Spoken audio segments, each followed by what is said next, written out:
তো মির্জাহাট থেকে ঢাকা আসলো প্রিন্স দুই।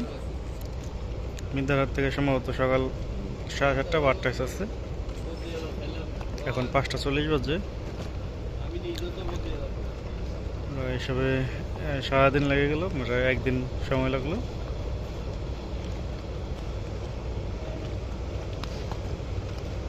গতি তো ভালোই দেখা যাচ্ছে, কিন্তু এত দেরি হইলো। বর্তমানে একটি লঞ্চ চলাচল করে শৌলামুলাদি অথবা শৌলা মির্জাহাটের উদ্দেশ্যে রোটেশন পদ্ধতিতে।